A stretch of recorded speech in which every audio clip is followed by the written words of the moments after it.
Fox News contributor, former Speaker of the House, Newt Gingrich. Mr. Speaker, I'd like your reaction to what you just heard there, what I just heard there. And, you know, I understand people want to see the tape, but it's an ongoing investigation.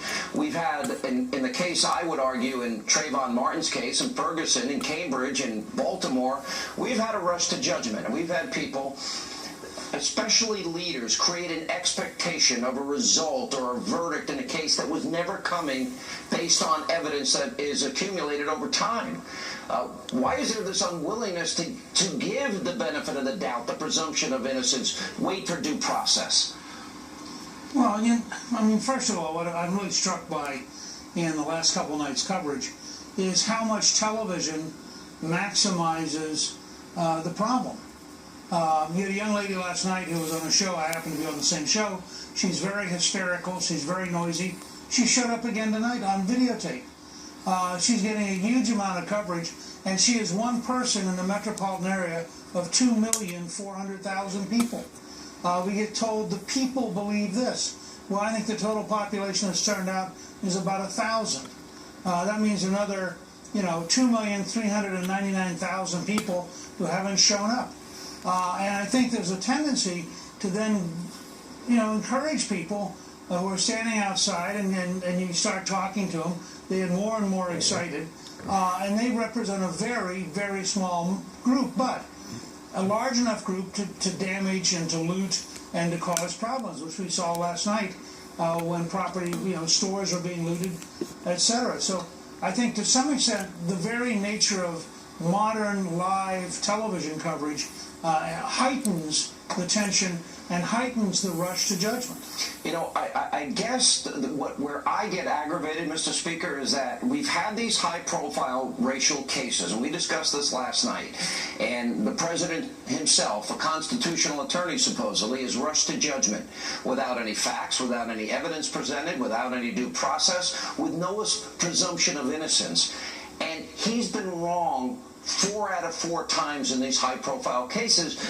But if we really care about all lives mattering, in the case of Black Lives Mattering, and you got 3,660 plus Chicago residents, his own hometown, murdered since he's been president, and I don't think the president can name one of those people. One has to then question, I guess, that if whatever the president's discussing, if it doesn't fit the narrative that he is advancing, he doesn't seem to want to get involved. Why is that? He's been silent on this case. Why? Well, the whole narrative of the left is that whatever happens is the police's fault. We had one person we were chatting with last night, and we asked him about, shouldn't the police in fact be prepared to use tear gas if they're looting trucks on I-85?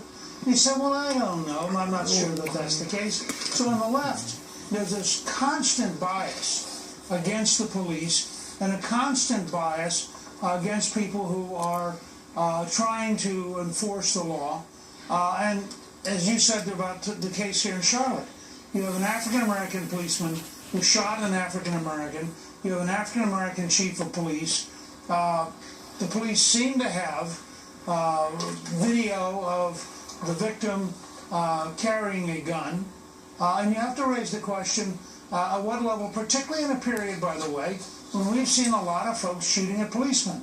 If you're a policeman and you realize that over the last 6 or 8 months, there are people out there gunning for policemen, you have a lot shorter fuse than you would have had a year ago, because you kept getting told that your life is in danger from random people because they want to kill cops.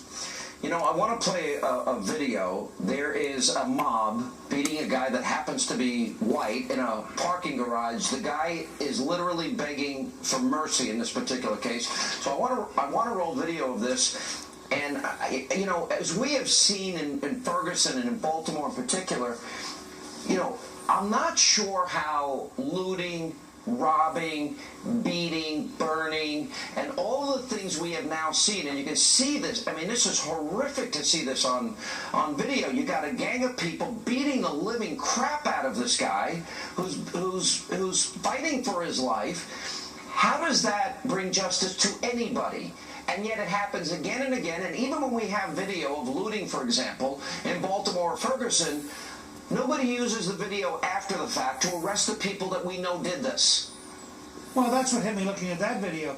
I don't understand why we don't have a standard that says if we pick you up in video breaking the law, we're going to come after you and we're going to arrest you. You cannot allow this kind of violence to be a risk-free game that people can play on a summer evening. There has to be real consequence, and of course what you just showed is exactly the kind of mob violence which you would think African Americans with a long history with the Ku Klux Klan, with segregation, with the enforcement by southern governments of segregation, you'd think there'd be some sympathy with the idea of getting beaten up by a mob, but there isn't, because once a mob becomes a mob, it loses any sense of justice or any sense of self-control. Let me ask you one political question. We've got a debate on Monday. Hillary Clinton, she got angry at one point today when being questioned by a local reporter, and then laughed at a reporter's question on her health, and then lashing out at Donald Trump. Let me play a little bit of that and what this is telling you. Listen. Some doctors have said, because of your age, as well as your opponent's age, that you could be at higher risk for dementia or even Alzheimer's, and have suggested that you take some neurocognitive tests. Would you be willing to do that? You know, I am very sorry I got pneumonia. I'm very glad that antibiotics took care of it, and that's behind us now. I've met the standard that everybody running for president has met in terms of releasing information about my health.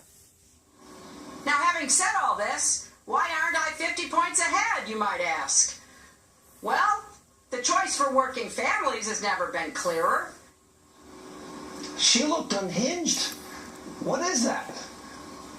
I had this afternoon, Vince Haley, who you know well, showed me that clip, which actually goes on for about 90 seconds. And he said something very similar. One of the challenges for her is that when she gets really intense, it's a little scary. And I think it'll be fascinating Monday. I'm really looking forward to the debate Monday night because you have two such remarkably different personalities and remarkably different styles. You know, I would only offer one bit of advice, because I think Donald Trump knows the issues well enough. He's done enough interviews. He's done enough policy speeches, so I'm pretty sure he has that down pat. I think Hillary has one strategy. She can't run on her foreign policy record. She can't run on her Obama's economic record. She's certainly not going to run on character and trustworthiness and honesty and truthfulness. So the only thing I see that she's got left in her arsenal, the only bullet in that gun, if so to speak, metaphorically speaking, is that she's going to try and annoy, aggravate, agitate Donald Trump. Do you agree with me, and how should he handle it if you do? Well, I do agree with you in general. I think it's not going to work. I mean, Donald Trump went through 13 years of The Apprentice. He's been in all sorts of rooms and all sorts of reality TV, and reality TV with Hillary Clinton is something I think he's fully prepared to deal with. Now, again, we have no idea how this debate's going to go, and I'm not prejudging it. I'm looking forward to it. I think it'll be the highest-rated presidential debate in history, and I'm looking forward to being with you afterwards and talking about it. But I got to tell you, if her only strategy is to try to go after Donald Trump, one of the things she should remember, and he said this on Fox and Friends, I think it was this morning, he said, you know, he's going to be very respectful to her, and he hopes that she'll be respectful. But there's an underlying tone there, remember? His ground rule in the Republican debates was, I'm not going to pick a fight with you, but if you pick a fight with me, I'm going to tear you apart. She needs to remember, this is the best counterpuncher we have ever seen in presidential debates. Well, if she wants to pick you were that pretty fight, good yourself. I remember you went after a couple of, even the moderators. Well, you did. I remember. I did. Trump, let me assure you, Donald Trump is a better debater than I am. Okay. He's a more formidable debater. Mr. Speaker, good to see you. Thank you for being with us. We have a lot more news tonight on this edition of Hannity coming up straight ahead. We need a national anti-crime agenda to make our cities safe again. We have to make our cities safe again. So in the wake of the unrest in Charlotte, Donald Trump calls for a national anti-crime agenda. Former New York City Mayor Rudy Giuliani will join us live in studio next. He's got reaction as we continue.